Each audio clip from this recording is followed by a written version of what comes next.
¿cómo están? Bueno, gracias por la invitación nuevamente. Yo que me uno a las felicitaciones sobre nuestro alto sus 10 años y les agradezco nuevamente la invitación. Yo voy a ir avanzando la presentación, aunque me van a traer un micrófono que me va a permitir estar atado a la tril. Entonces, mientras eso llega, les recuerdo que el hashtag de Twitter es en desconectado UTP, sin la S, no es desconectados, sino en desconectado UTP, y a través de ese hashtag o con mi nombre de usuario de Twitter, que es Carlos, pueden comentar cosas, hacer preguntas a lo largo de la conferencia. La conferencia, como le mencionaba hace un momento, se llama Tejiendo Redes de Aprendizaje en Línea, en realidad. Y esa conferencia pues, es en realidad un relato de una experiencia que hemos desarrollado con personas de toda Latinoamérica en el último año, en los últimos 2 años más o menos. Pero para empezar, yo les quiero contar algunas cositas. Bien. Bueno, para empezar, yo quiero pedirles un favor, en realidad. Que en los próximos 40 minutos hagan un ejercicio y traten de pensar en red, ¿vale? Todo lo que yo les esté contando, traten de verlo desde una perspectiva de red. ¿Qué significa eso? Con lo que les cuente, traten de pensar en nodos, que son individuos, que se están conectando entre sí, que tienen conexiones y que tienen señales que transitan entre esas conexiones. Traten de pensar en eso. Lo que les cuente, traten de verlo desde esa perspectiva. ¿Listo? No está más decir que mucho de lo que les voy a contar tiene una relación directa con lo que Stephen Downes en la tarde de ayer. Y ya van a ver por qué. Entonces, para empezar, en 2011, en el último Desconectado, tuve la fortuna también de estar aquí en Pereira. Me invitaron a hacer una conferencia que está disponible en YouTube, si alguno de ustedes luego la quiere ver. Ustedes buscan mi virtual de Leal y ahí sale. Y en esta conferencia yo me concentré en hablar acerca de algo que yo llamaba diseñar para que ocurra la colaboración en un ambiente de aprendizaje. En contraposición a voy a diseñar colaboración, yo diseño para que ocurra la colaboración. Uno genera plataformas y genera espacios en los cuales la colaboración emerge, ¿vale? Eso tiene mucho que ver con lo que Stephen estaba mencionando ayer. Y en esta ocasión, hace 3 años, les conté una experiencia que estábamos desarrollando con el Centro Ceibal, con el Plan Ceibal en Uruguay, que se llamaba ARTIC, Aprendizaje Responsivo de Ti. Esa experiencia, pues yo tengo un cariño que me permitió aprender muchísimo respecto a lo que significaba esta puesta en marcha de aprendizaje, de ambiente de aprendizaje en red. Pero una cosa que no les conté en esa charla, y ustedes pueden ir a YouTube y verán que yo se los conté, es que Arctic en realidad es un MOOC, ¿vale? Un MOOC en la línea de lo que Stephen estuvo mencionando en la tarde de ayer. Con un pequeño énfasis que me parece importante. Cuando hablamos del tema de MOOC, como que a veces le ponemos muchísimo énfasis a la L, por lo negativo. En nuestro caso, el énfasis está en la O. En esa O del centro tiene que ver con abierto.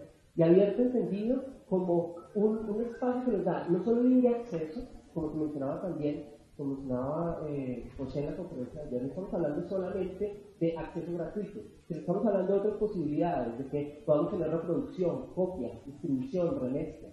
Ese tipo de condiciones para mí marcan en realidad lo que es un curso abierto en línea. No se trata solamente de que sea masivo, no se trata de que sea gratuito. Se trata de que la gente pueda hacer este tipo de cosas y de que la gente tenga control sobre su información hasta cierto punto, en la medida de lo posible.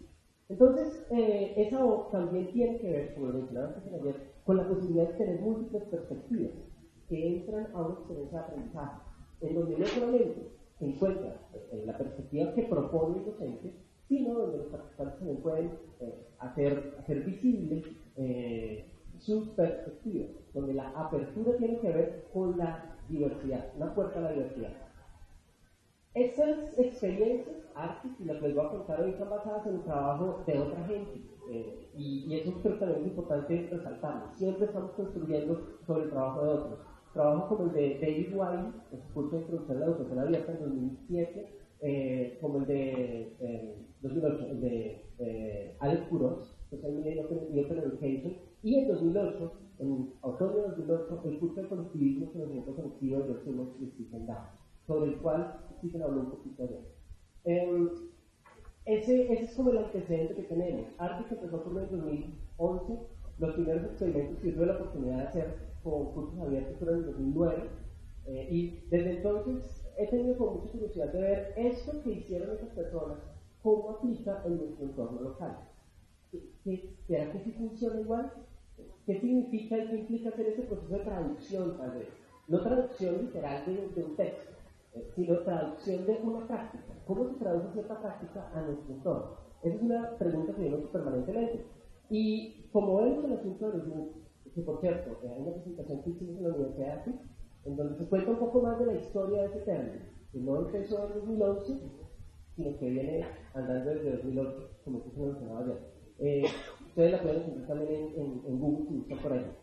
Bueno, ¿de qué se trata, como lo veo yo, esas experiencias? De que usted tiene un escenario en donde los estudiantes están en interacción permanente con materiales educativos y también tienen interacción entre sí.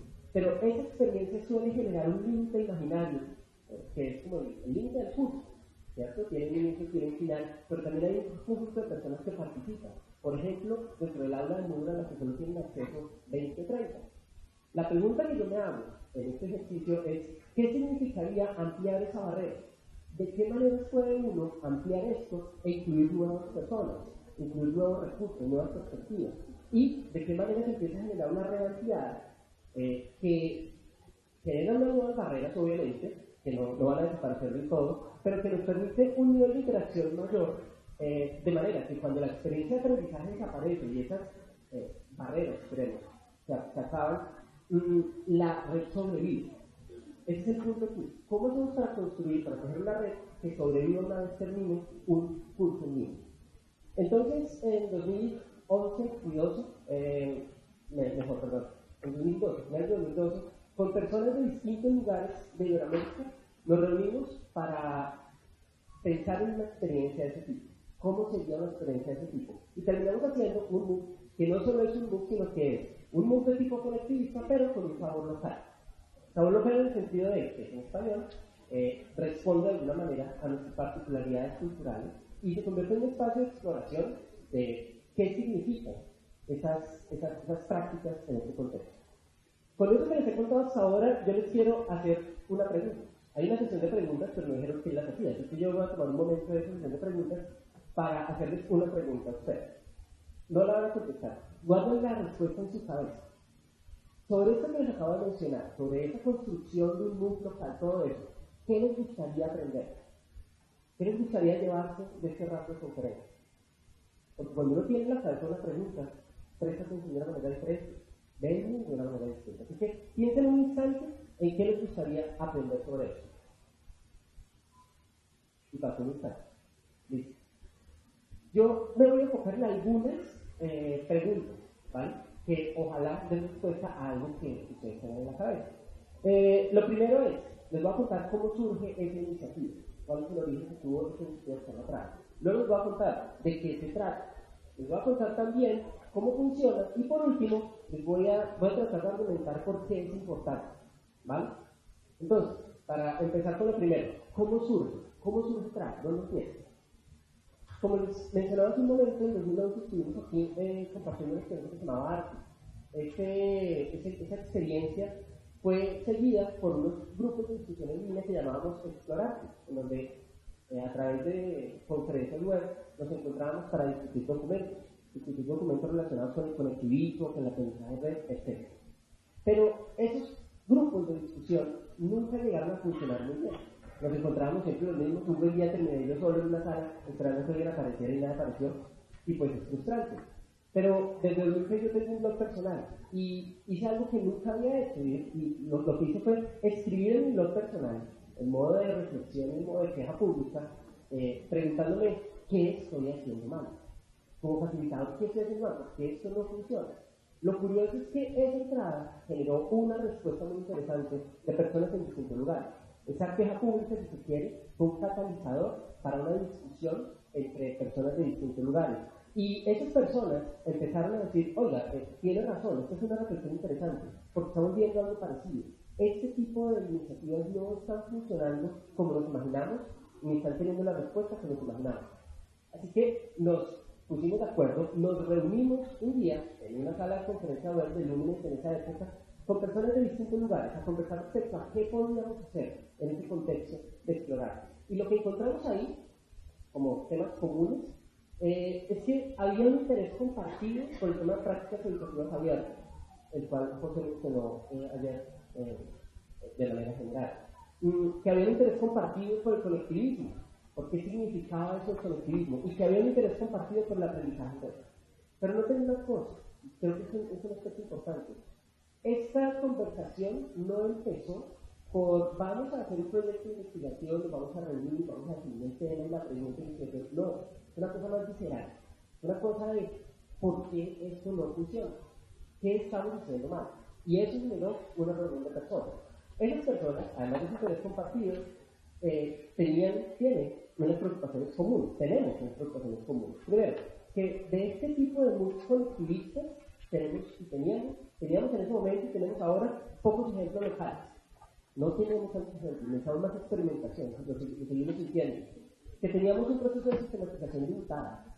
Estamos viendo mucho, pero no estamos necesariamente documentando todo lo que estamos haciendo. En eso, localmente generalmente da una ventaja enorme, porque lo que hacen lo documentan, lo publican y nos alimentan un montón.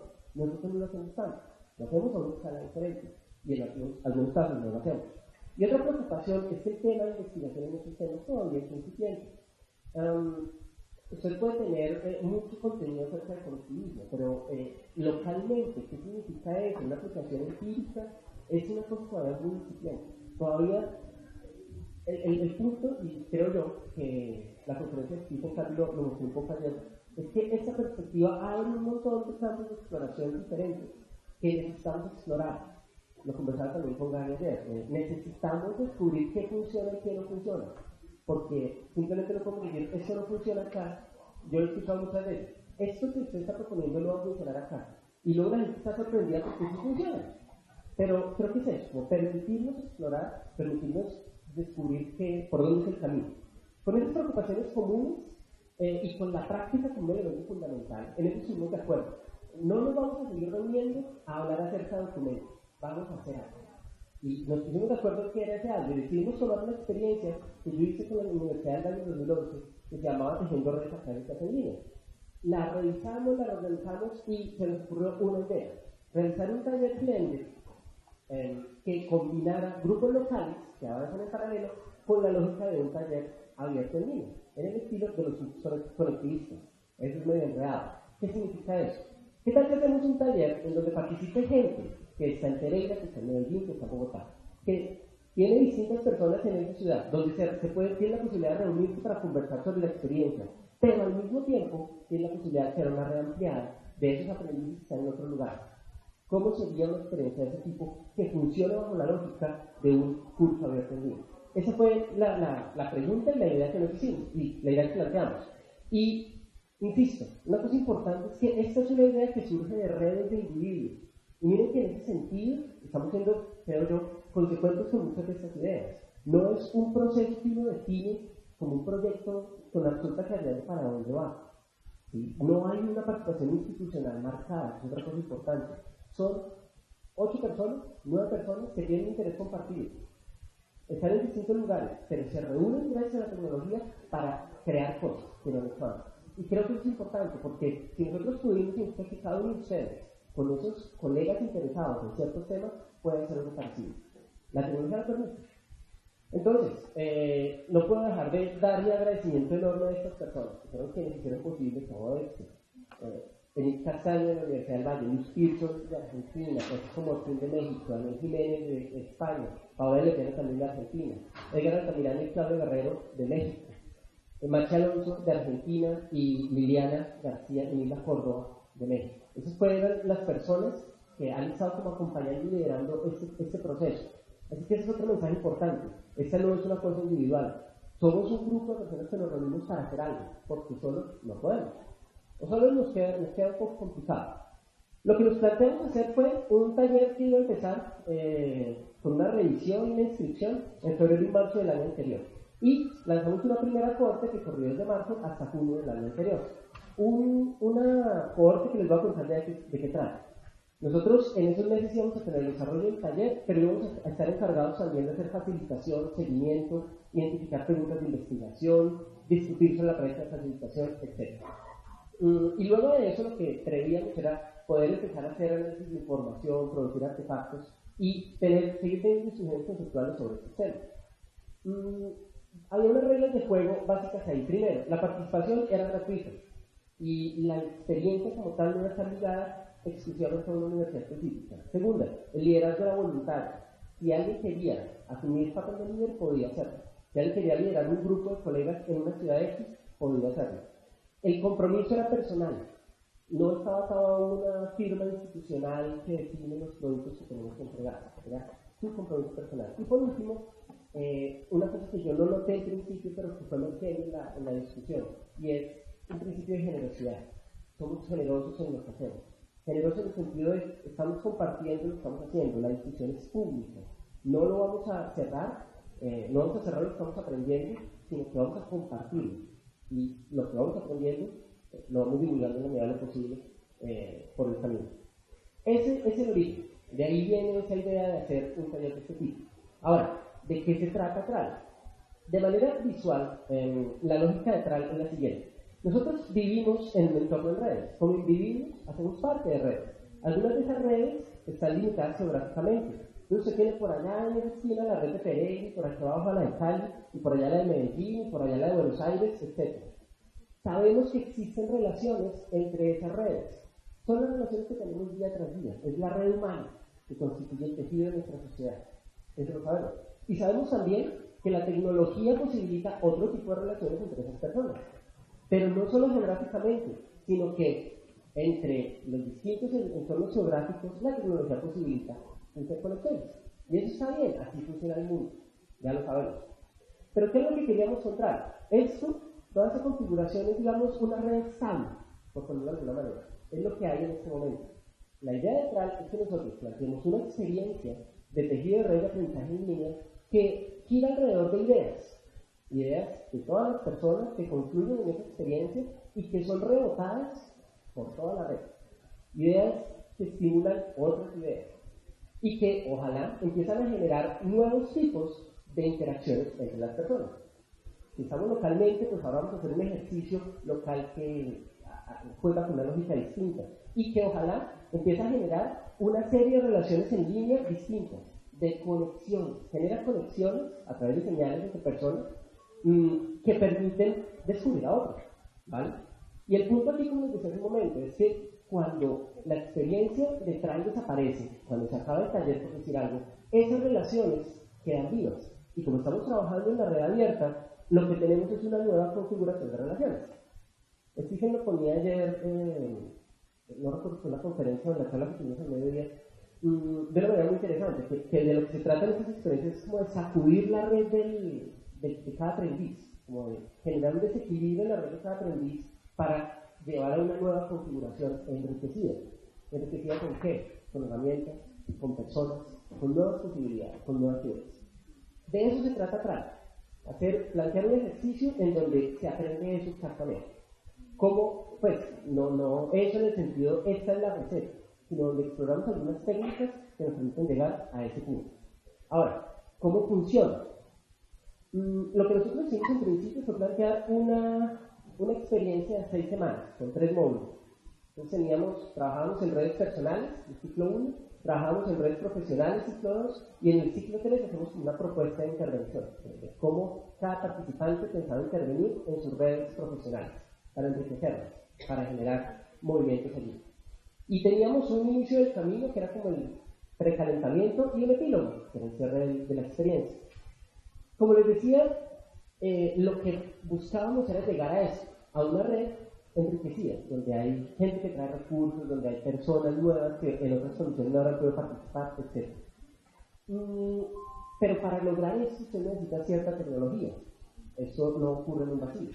Y si usted está trabajando con una presunción de apertura, la tecnología que usted usa debería, en lo posible, reflejar eso. Así que, ¿qué hicimos nosotros? Esto que les voy a mostrar se los mostré también para el caso de arte, que es un patrón de diseño, digamos, que se repite una y otra vez y que es utilizado no solo en el caso, sino por otra gente. Torlin Groom, por ejemplo.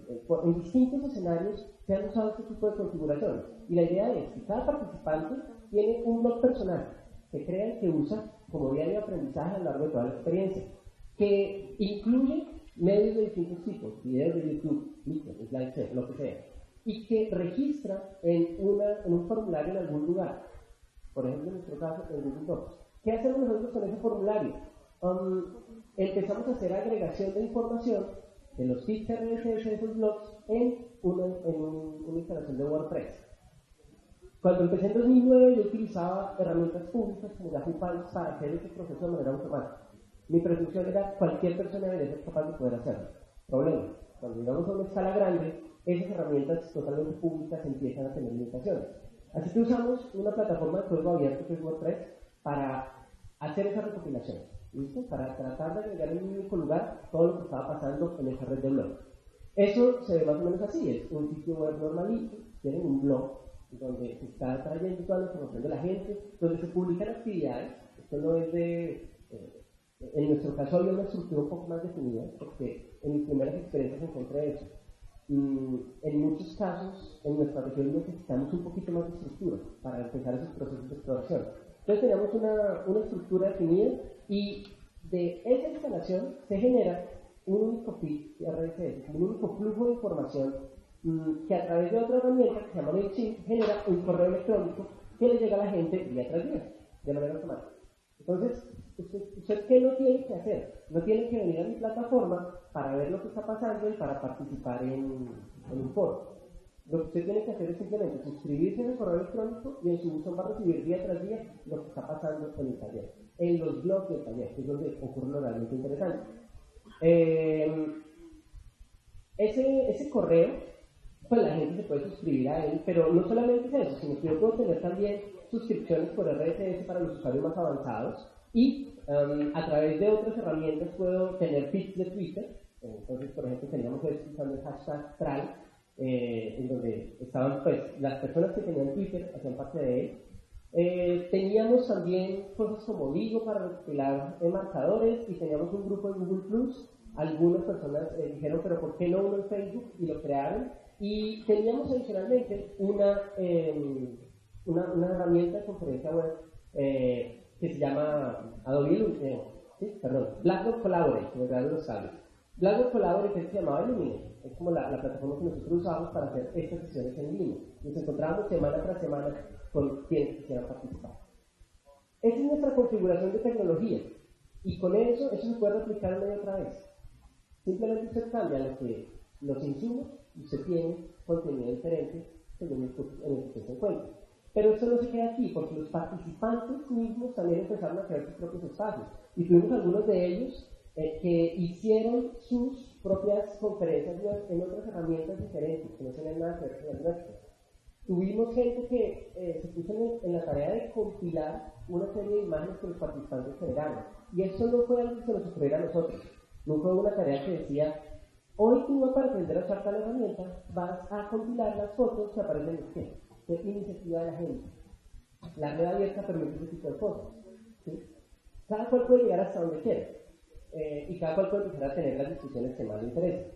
Así que, en este entorno, como les decía, lo que estábamos tratando de hacer era generar esas relaciones enriquecidas. Pero hay unas personas clave en esos distintos lugares geográficos. En cada lugar teníamos una persona que actuaba como facilitadora y que servía de puente de enlace entre la experiencia global y la gente que estaba en una ciudad específica o en una institución específica. ¿Por qué eso es importante?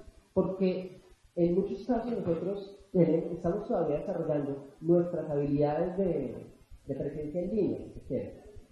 No es un proceso sencillo y conviene, ayuda a tener un apoyo local que le ayude con eso. Eso lo aprendí en otros cursos y esa fue la idea de tener esas personas clave. ¿Cómo fue ese recorrido de ese camino de Try?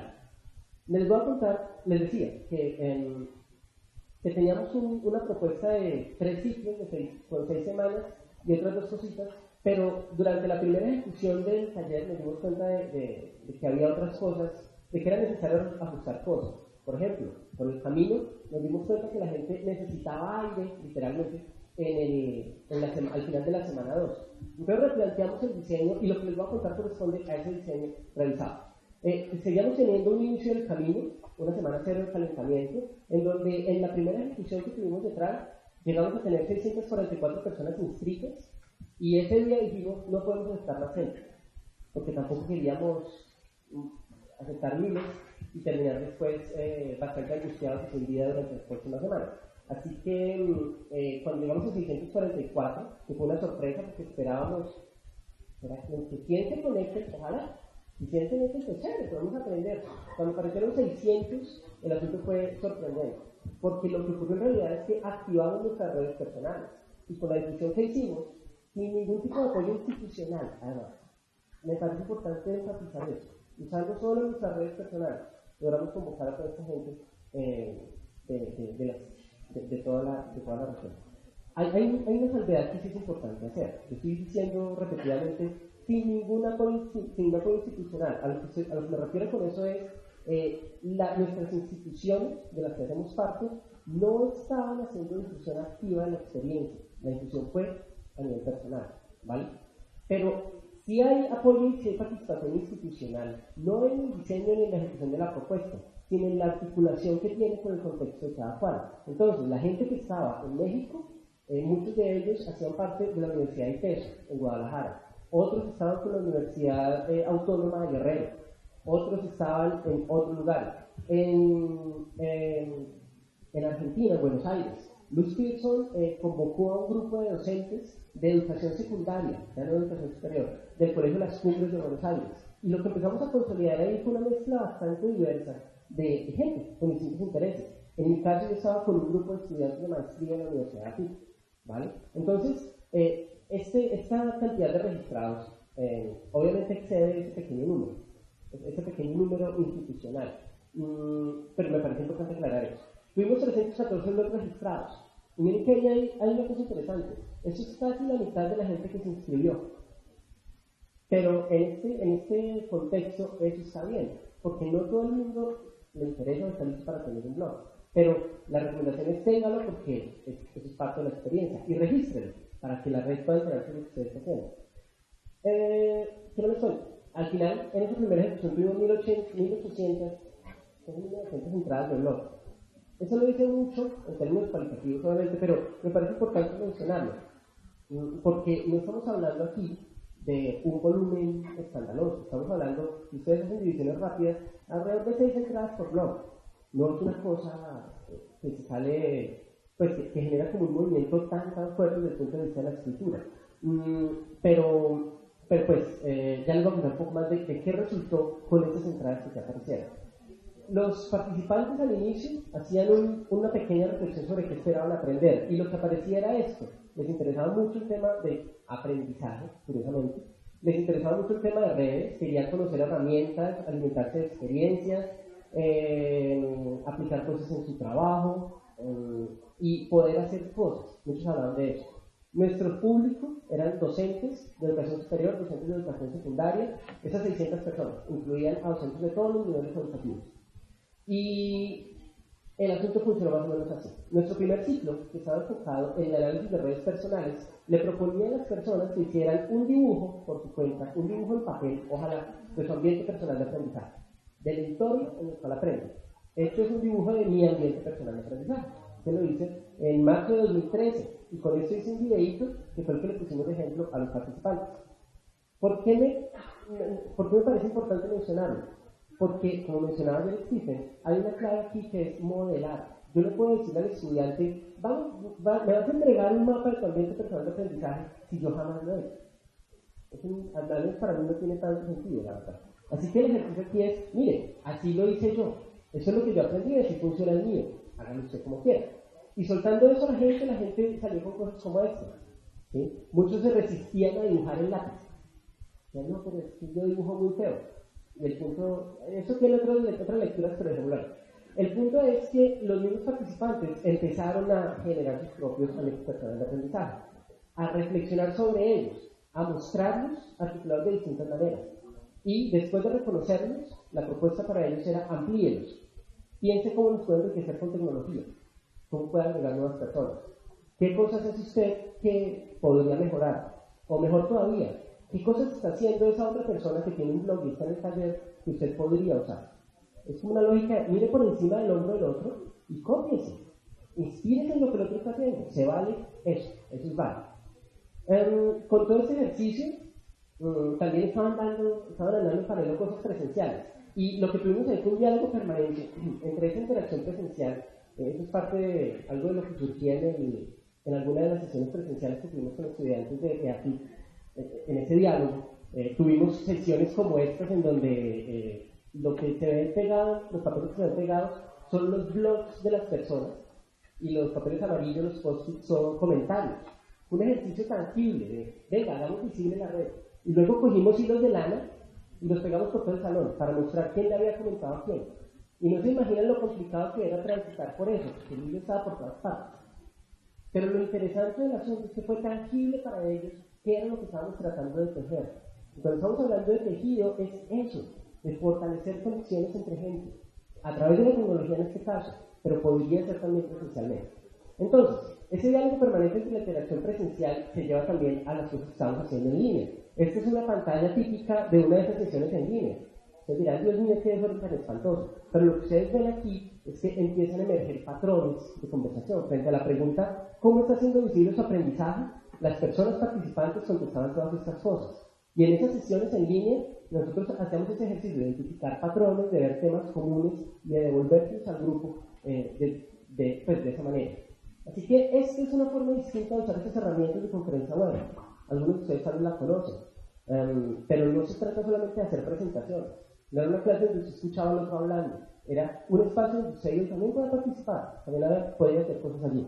Y lo que surgió en los blogs de los participantes, inicialmente, tenía cosas como esta. Alguien decía, este es Arnaldo Alvarenga, de Buenos Aires. Decía que al final del primer nivel, decía que sobre lo que más había aprendido era sobre el aprendizaje. Pero luego se devuelve y dice que sobre lo que más aprendió es acerca de su propio aprendizaje, por las formas en las que él aprende. Eso es muy interesante, sobre todo cuando viene después de 1 o 2 semanas de trabajo.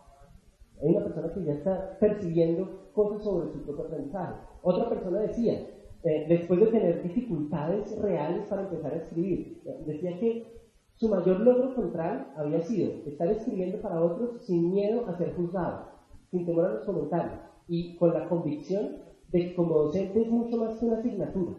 Imaginen eso.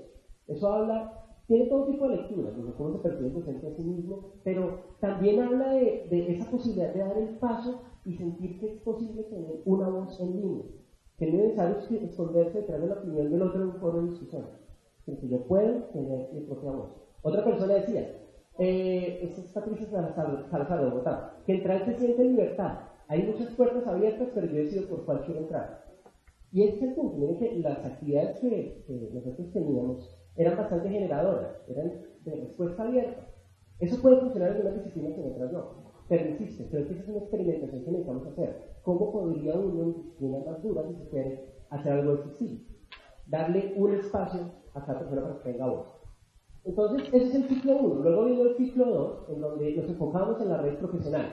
El ejercicio era otro. De nuevo era reconocer y enriquecer esas redes. Pero ahora usábamos otros mecanismos. Entonces, lo que les proponíamos a ellos era, haga un mapa del entorno en el que se encuentra. Mapee su aula, por ejemplo. Y entonces ellos cogían una plantilla que les dábamos, o hacían sus propias plantillas, para ilustrar cuáles eran las relaciones y cuáles eran los grupos típicos en su aula de clase. Este ejercicio yo lo he hecho en otras ocasiones. Y he tenido una respuesta muy simpática. He tenido docentes que dicen, después de ver su mapa, oiga, yo encuentro una cosa extraña, y es que esto que está en este mapa no corresponde con lo que yo digo que hago. Digo que soy totalmente constructivista, pero cuando hice el mapa me di cuenta que todo está concentrado en mí. Y eso son reflexiones interesantes. La idea de todo este proceso de mapeo es ver las cosas desde una perspectiva diferente, verlas como no las hemos visto antes. Para eso sirven estas formas de representación. Entonces, cuando usted tiene ese mapa, que tiene obviamente configuraciones diferentes, algunas personas lo hacían sobre su grupo de investigación. Pero yo no tengo estudiantes, ¿qué hago? Mapee su grupo de investigación a ver cómo es la cosa. veían cosas interesantes, veían estas agrupaciones alejadas de gente que trabaja pero no se comunica y empezaban a pensar en cómo podían usar bien para la tecnología u otros mecanismos para enriquecer esas relaciones de esa red humana local, ¿vale? Otro lo dibujaba de manera, pensando ya en procesos de ampliación de su red profesional. Teníamos de todo, una cosa muy interesante. Por allá ven otros ejemplos de otros estudiantes, ella los incluía en su propio blog.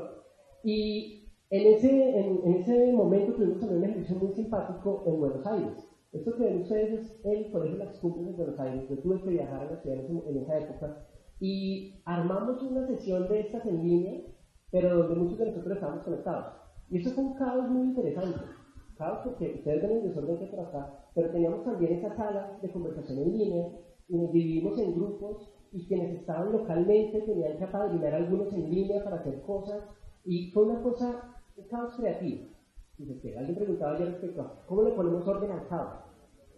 Y lo que yo no podía dejar de pensar en esto, decía, el caos empieza a organizarse, el orden empieza a emerger, poco a poco. A veces queremos que sea más rápido. Pero bueno, seguíamos trabajando con estas sesiones en línea, trabajando con esto. Si no lo recuerdo la imagen de lo que ocurrió en ese proceso. Teníamos permanentemente trabajos en pequeños grupos en línea, porque la herramienta nos permitía eso. Solo que curiosamente a veces lo usamos solamente para presentar. Pero teníamos trabajo en grupo en línea. Y luego nos devolvíamos todos a la sala plenaria y compartíamos lo que hacíamos. Tuvimos emisiones del trabajo que estaban haciendo los estudiantes de AFIT, de las presentaciones que hacían sobre sus blogs. Tuvimos diversas cosas, y los relatos que aparecían en ese segundo módulo, en el segundo ciclo, algunos de ellos decían cosas como esto, que en los espacios TRAL, a diferencia del aula tradicional, donde los niños no cuestionan la validez de un problema, los espacios TRAL los convocan a ellos a pensar sobre el aprendizaje, a expresarse, a buscar a otros para compartir y dudar juntos de nuestras certezas. Esa era otra narrativa que estaba permanentemente en el ejercicio TRAL. Dude de lo que tiene. ¿Será que es por ahí? Dude, no crea. No es un asunto de fe. Cuestión en que está trabajando. Y es interesante porque esos son docentes. Son personas que están trabajando con estudiantes de universidades, de colegios, de todo tipo. Y, insisto, me enredo con eso. Pero es que las lecturas que encuentro a través de este ejercicio son muy interesantes. Y que el mismo docente empiece a cuestionar cómo funcionan sus espacios en contraposición a una experiencia que está viviendo en línea, es una cosa que a mi juicio al menos es muy interesante. Otro relato corto. Mi deseo de pensar diferente me llevó a colocarme en actitud de duda ante las ideas propias y ajenas. Y si no fuera así, ¿podría ser de otra manera? Yo siento que cuando esa pregunta aparece, es cuando se abre el camino de la curiosidad. ¿Qué pasa si lo hago de otra manera? ¿Qué pasa si hoy no hago lo que siempre he hecho, sino lo hago, si no me paro aquí, sino me paro por acá? ¿Qué implica eso? Pues la luz me da de frente y es un poco molesto, si me voy a volver para aquí. Pero al menos ya sé que la luz me da de frente, antes no lo sabía. Y eso es importante. Tercer ciclo. Como ven, el asunto saltó un poco, y el tercer ciclo lo enfocamos en un trabajo más específico. Vamos a pensar en cómo pasamos de redes a comunidades. Y ahí usamos otro tipo de herramientas de análisis propuestas por Ken Wenger, Nancy White y John Smith en un libro que se llama Digital Habitat, que es bien interesante. Y los participantes hacían ese mapeo, cómo les gustaría que fuera su comunidad. Si pensamos en mover una red hacia una comunidad de práctica, ¿qué tipo de acciones podríamos hacer? Y planteaban a través de un mapa mental un análisis de las distintas tareas que podrían empezar a hacer una vez terminara el taller, con las herramientas que tenían. Algunos relatos de esta época, ya más reflexivos sobre el proceso. Alguien decía que la descentralización ha sido el principal obstáculo con el que se han encontrado. Y de una manera crítica, fastidia y retarda los aprendizajes. Cuesta acostumbrarse cuando no se tienen las herramientas y los conocimientos en la palma de la mano. Pero el proceso de exploración tiene su propio valor. Otro relato más, mucho más vital, si se quiere. Esta es una persona de Buenos Aires que se llama Natasha y hizo una entrada en donde trataba de comparar lo que vivió el TRAL con el camino del héroe que Joseph Campbell relata en el libro El héroe de las mil caras. Y ella decía, si acaso somos héroes, como lo somos en la vida, es porque podemos comunicarnos, aprender y participar con otros desde la esencia de cada uno. Y esa esencia, así por lo que parece, es de generosidad. Y esas son cosas muy interesantes de leer en línea. a través de una experiencia que propone una plataforma tecnológica donde la información fluye, etc. Yo quise traer esos relatos porque muestran cosas que nosotros no habíamos visto antes.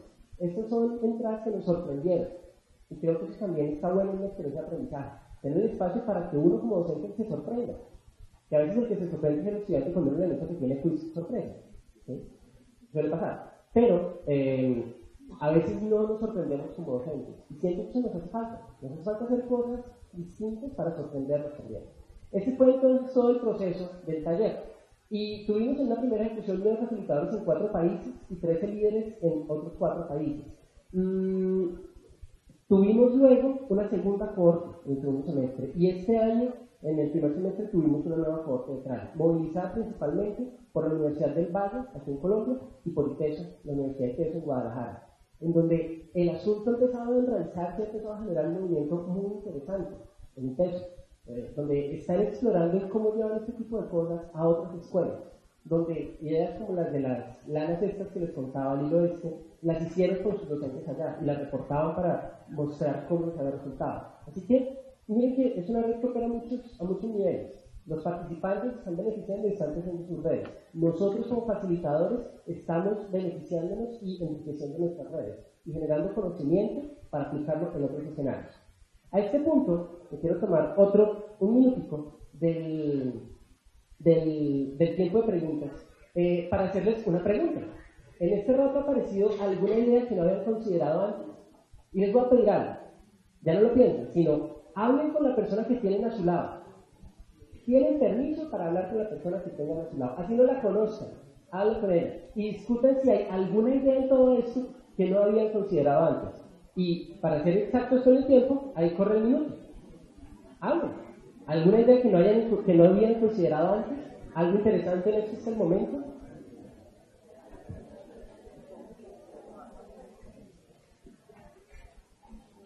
Si no tiene a nadie al lado, busca a la persona que tiene enfrente o atrás.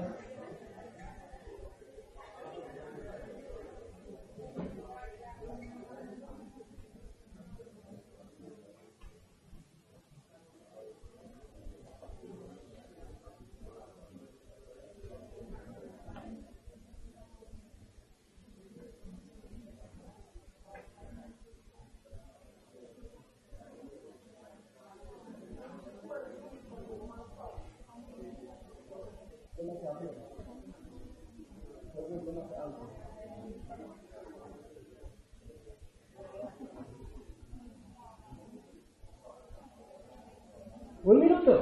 ¿Listos? Pregunta. ¿Alguno de ustedes habló con alguien a quien no conocía? Bueno, felicitaciones, porque lo que acaban de hacer es agregar un nodo potencialmente a su red. Ahora conocen a alguien a quien no conocían. De eso se trata este tipo de ejercicios, de tejer redes humanas, ¿vale? Bueno, entonces, con este contexto, yo quiero tratar de sintetizar un poco por qué es importante, por qué siento que este tipo de experiencias son importantes.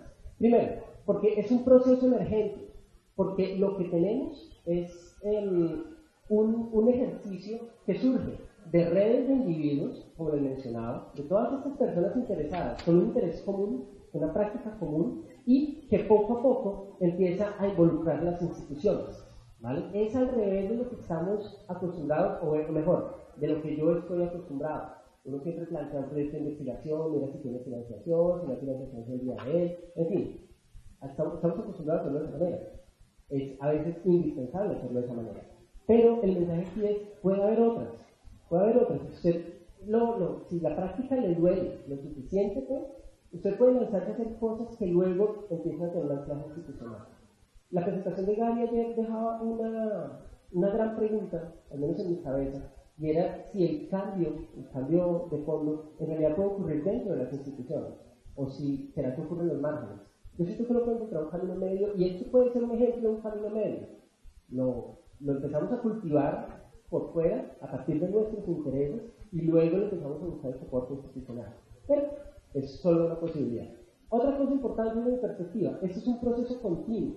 Aquí lo que estamos haciendo con este tipo de experiencias, que van en la línea también de lo que mencionaba Stephen ayer, es que estamos tratando de superar esto, esta lógica que está en un documento de David Wiley, que se llama el CMS y la red de aprendizaje abierto. Lo que él argumenta es, mire, cuando usted tiene una línea de tiempo, cuando usted tiene una experiencia de aprendizaje, al menos en la educación superior suele ocurrir, lo que usted tiene es una experiencia que empieza, una vez que empieza a enriquecerse, y cuando se acaba el curso, vamos a mandar al backup todo el aula de Moodle, muchas gracias por su atención, nos vemos el próximo semestre en un aula completamente diferente.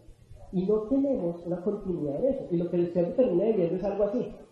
Cuando eso es interesante, siguiente curso. Cuando se puso más interesante, siguiente curso. Nosotros mismos, sin querer, por limitaciones de tiempo, hemos generado esa fragmentación, esa lógica fragmentada. Pero entonces, cuando usted tiene este tipo de experiencias, como trae, en esa lógica de cursos abiertos, lo que usted tiene es una red que se va enriqueciendo a lo largo del tiempo, que puede convivir con estas otras experiencias de aprendizaje, pero que le da continuidad al proceso personal del aprendiz.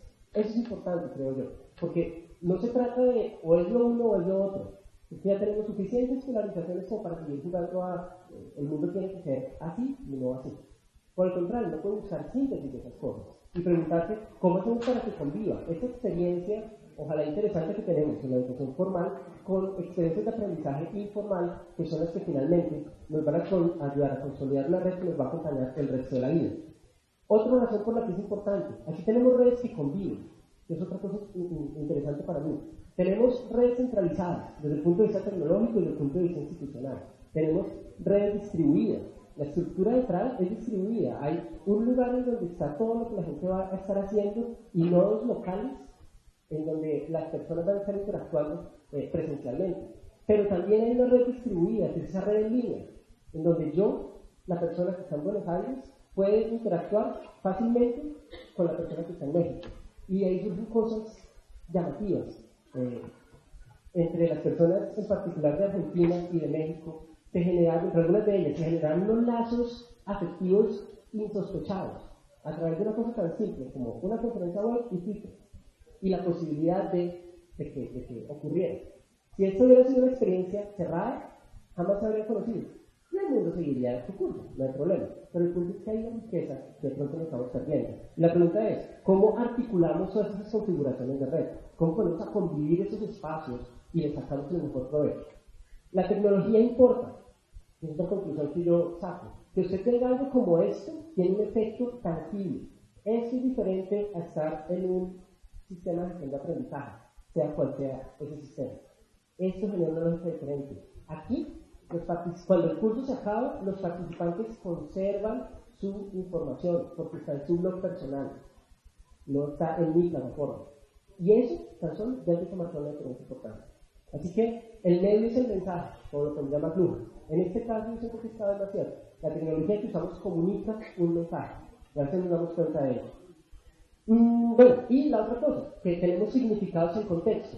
Lo que cada uno de los facilitadores vive es diferente. Y quería traerles algunas de los relatos que ellos mismos hacen respecto a lo que es TRAI. Claudia Guerrero en México decía, esto es experimentación en situación, colaboración generosa, voces en red, entusiasmo por compartir y participar. Y les recuerdo, esas son las personas que nos lanzamos a liderar ese sueño loco que tuvo unos resultados bastante enriquecedores para todos. Luz Pearson de Argentina decía, TRAI en un tweet.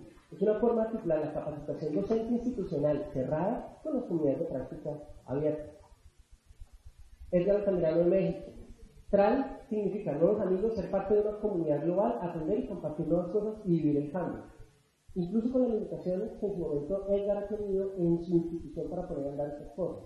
Pero estar conectado con la experiencia le permite ver posibilidades, seguir viéndolas. Así su entorno a veces sea un poco complicado para poderlo andar. Francisco Martín de México, las palabras que usaba: acercamiento, construcción colectiva, diálogo, conversación, aprendizaje, emoción, gusto, cansancio, porque estas experiencias son demandantes, por eso es preferible no hacerlo solos. Pero también personas, cosas, redes, todo eso se involucra en la experiencia. Y de fondo, lo que tenemos es la posibilidad de cuestionar límites, no límites geográficos, límites temporales, límites en el tamaño de la experiencia de aprendizaje, límites a los que nos hemos acostumbrado, pero que son imaginables y corresponden a una época en la que no teníamos lo que tenemos ahora.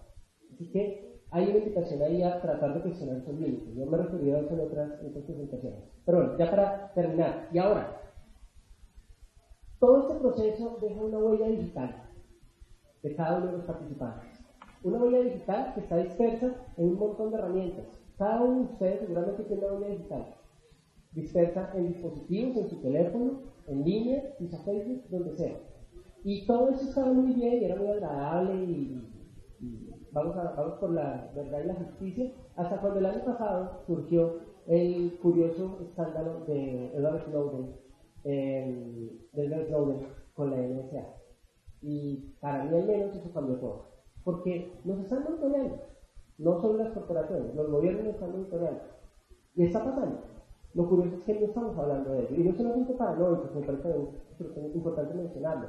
No es solo paranoia, porque lo que abre eso son discusiones respecto a qué significa para nosotros como ciudadanos. Por ejemplo, la BBC el año pasado decía una cosa como esta, a través de un comentarista que se llama Jaron Lanier, que tiene una posición muy interesante respecto a estos temas. Decía, cuando las personas comparten información libremente, los que tienen los mejores computadores se benefician en maneras extremas que son negadas a todos los demás.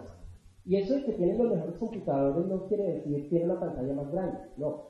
Cuando usted tiene un data center, cuando usted Google tiene un data center, usted tiene un data center, usted puede hacer cosas con eso que una institución de educación superior colombiana no puede hacer. ¿Quién se va a beneficiar de nuestros datos? Si no tenemos la capacidad, si los que tienen los computadores más grandes son quienes obtienen esos beneficios. Ese es un factor. Otro.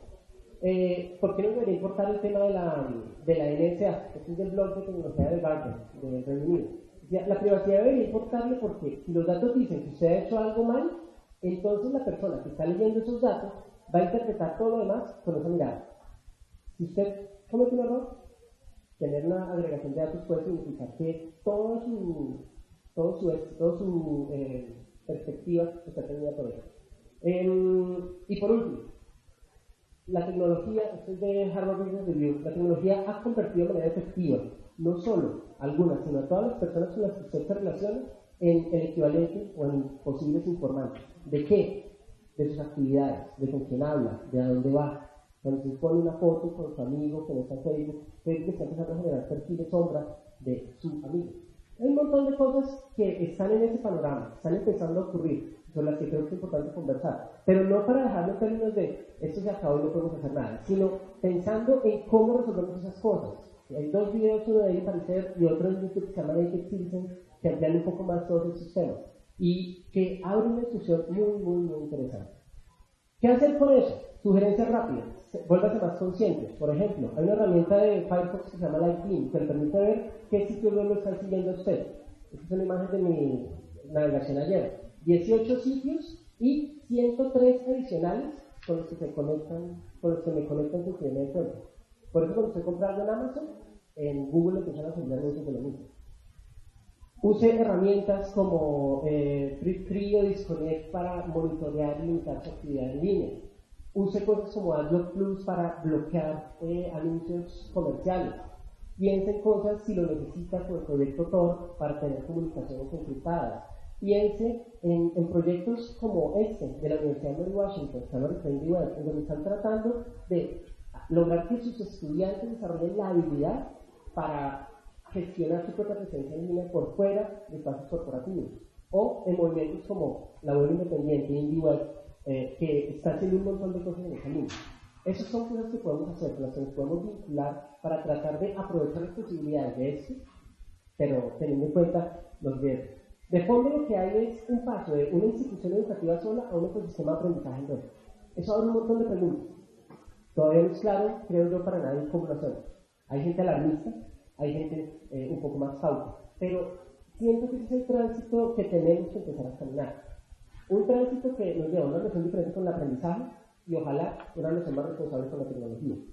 Nosotros, en la ciencia, estamos explorando otras cosas que nos alimentan con idea respecto a eso. Estamos explorando mucho el tema de competencias del siglo XXI, otro tema de hábitos de la mente, de gente llamada Chris Costa, y estamos buscando en áreas como la experiencia de usuario, el diseño, ideas nuevas que nos permitan ver cosas que no estamos viendo todavía. El fondo de todo esto, y mi invitación final, es que este es el tiempo de repensar. Tenemos el tiempo, la posibilidad de repensar cosas. Es el tiempo de reimaginar posibilidades de instrumentos de aprendizaje. Es el tiempo de rediseñarlos. Y es el tiempo de reconstruir esa red humana que a veces está tan maltratada. Quisiera dejarles una frase final de Jane Groom, que al menos a mí me resultó bastante cuestionador. A ver cómo les parece esto. Creemos el futuro que queremos, en vez de aceptar el futuro que merecemos. Ese es el desafío que creo que nos queda a todos. Finalmente, ¿qué hacemos con esto? Muchas gracias por su atención, felicitaciones de nuevo a la UTP por el evento y espero verlos próximamente. Gracias.